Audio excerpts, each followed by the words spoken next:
name is not changed, your parents' name has not changed, your address is not changed, nothing has changed, but the bank is calling you millions of times in a year, asking you to update your KYC, and it's a serious harassment.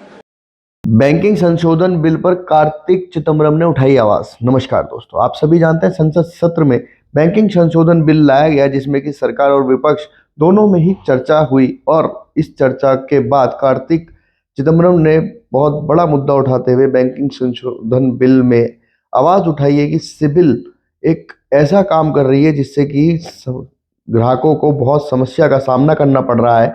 आज के समय में loan के लिए CIBIL एक ऐसा माध्यम हो गया है, बैंक बिना सिबिल के कोई भी लोन नहीं देता है और किसी को भी लोन लेना होता है उसमें सिबिल की जांच की आवश्यकता बैंक को पड़ती है। लेकिन वहीं कार्तिक चिदम्बरम ने सवाल उठाया कि क्या सिबिल ही सब कुछ सबके बारे में बताएगा, लेकिन वहीं जब सिबिल की क्या ट्रांसपेरेंसी है, क्या पैमाना है सिबिल का, किस तरीके से सिविल के अंदर कोई भी गलती हो जाए तो उसके लिए कहां आवाज उठाई जाए, इसका किसी को भी पता नहीं है। आइए सुनते हैं। Agency called CIBIL, which is making a record of all our transactions.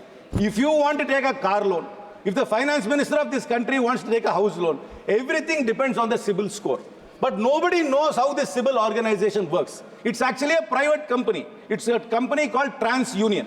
This is the company which is rating every one of us our credit based on our credit history, but we do not know whether they are updating our credit history properly. There is no transparency. There is no way for us to appeal. There is a complete asymmetry between the company which is rating us and us. There is no redressal at all, sir.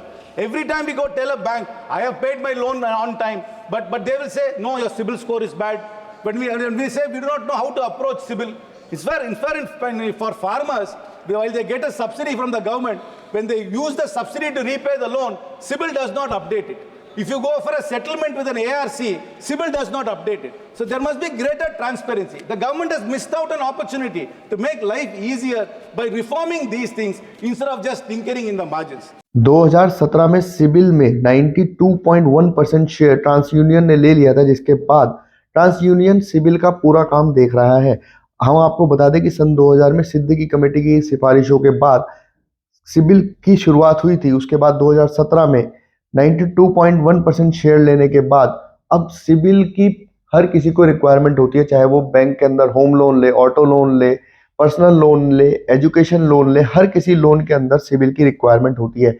वहीं कार्तिक चिदम्बरम ने बताया कि जिस तरीके से loan लेने के लिए सिबिल की रिक्वायरमेंट तो है, लेकिन सिबिल किस तरीके से अपडेट हो रहा है उसका पता किसी को भी नहीं है।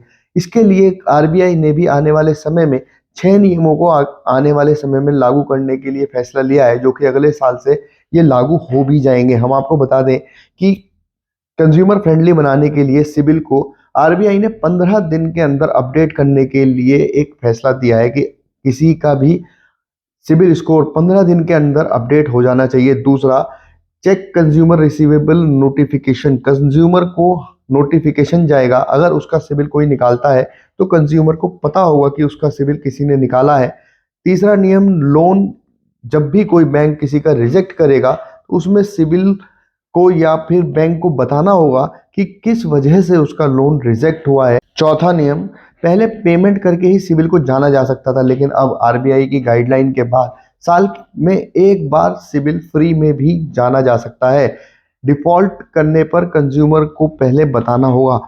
हम आपको बता दें कि सिबिल के अंदर कभी भी किसी का भी लोन डिफॉल्ट करके चढ़ाया जा सकता था और उसके बाद कंज्यूमर यदि उसका लोन हो या ना हो, उसके बावजूद उसे अगर सही कराना होता था तो उसको बहुत परेशानी होती थी। लेकिन अगले साल से ऐसी मांग की जा रही है, ऐसा माना जा रहा है कि आरबीआई ने ऐसा नियम बनाया है कि जब भी किसी कस्टमर का डिफॉल्ट होगा तो पहले उसको नॉलेज में डाला जाएगा, कस्टमर को बताया जाएगा कि आपका डिफॉल्ट है और हम आपके सिबिल में अपडेट करें।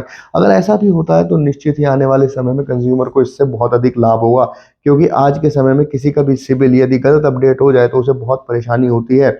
हम आपको बता दें कि अगर बैंक लोन देने वालों के ऊपर जुर्माने की भी प्रक्रिया आरबीआई आने वाले समय में लगाने वाला है। जिस तरीके से पूरे इस कंज्यूमर फ्रेंडली सिस्टम को बनाने की आरबीआई कोशिश कर रहा है, देखना होगा कि आने वाले समय में किस तरीके से सिबिल काम करता है और क्या जिस तरीके से माना जा रहा है कि कार्तिक चिदम्बरम ने आवाज उठाई है कि सिबिल की वजह से बहुत से लोगों को परेशानियां हो रही हैं। क्या आरबीआई आने वाले समय में कोई अपनी क्रेडिट रैंकिंग एजेंसी भी, सरकारी एजेंसी भी ला सकता है? इसके लिए भी कार्तिक मांग कर दी है। देखना होगा आने वाले समय में किस तरीके से, जिस तरीके से सरकार के ऊपर या फिर बैंकिंग सिस्टम के ऊपर आरोप लग रहे हैं कि सिबिल की वजह से हर किसी को परेशानी हो रही है।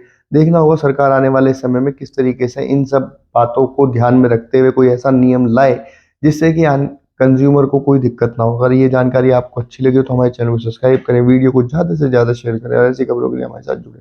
धन्यवाद।